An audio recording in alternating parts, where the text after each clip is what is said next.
name is Kevin Anderson, and I'm a client service representative with the Caputo Group.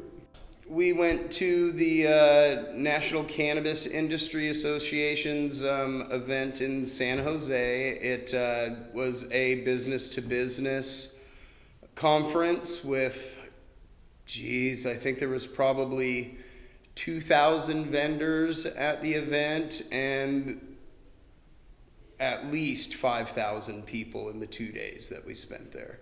This one was a lot different than, say, the ones that I've done with ORCA. It was just very business to business.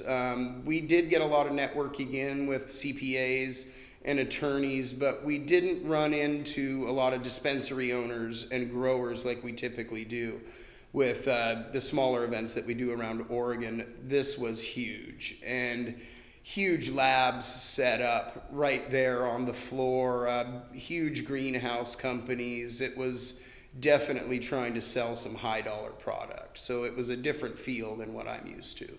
So much going on and so much turmoil. Banking is obviously a big thing. They're constantly trying to figure that out.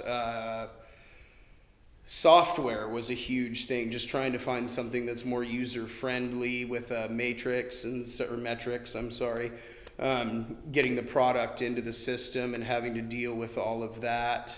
A lot of stuff that we talked about especially with CPAs is just what they can and can't write off as a standard business like everyone else can. Say you own a Quickie Mart. You can write off your rent, you can write off your electric bill, and that doesn't apply to dispensaries and some other businesses, especially the retail though. Well, I think every business needs to operate on a professional level. That's why we're out there.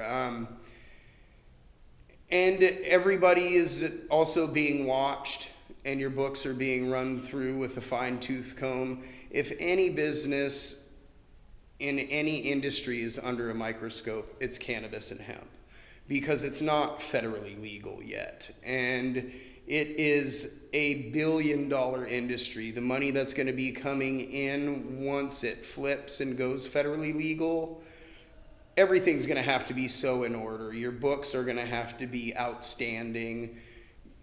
It's something it's just going to be needed at such a high level. A lot of them that you're seeing now are, and not to toot our horn or anything, but outsourcing certain stuff, actually hiring business professionals also, whether it be a CEO or a CFO as these businesses start to get larger, really trying to figure out their finances and also covering their backs legally. You know, there's a lot more of that getting into the industry, and it does lack a lot of professionalism. I absolutely love it. I mean, I love the people. It's one of the aspects that I talked about before, where it's not a harsh that it lacks some professionalism. I think a lot of the people that are in it because they love it and they're real.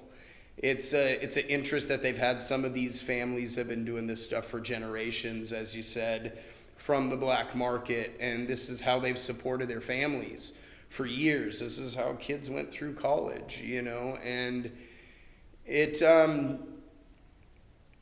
everybody's out there having fun. I think that's the biggest part of it. Behind closed doors, obviously, when you're sitting there crunching your books and, you know, you're upset because of banking and stuff like that, that's a different end of it. But for the most part, everybody is having a lot of fun with it. It's a lot of good people, a lot of honest people.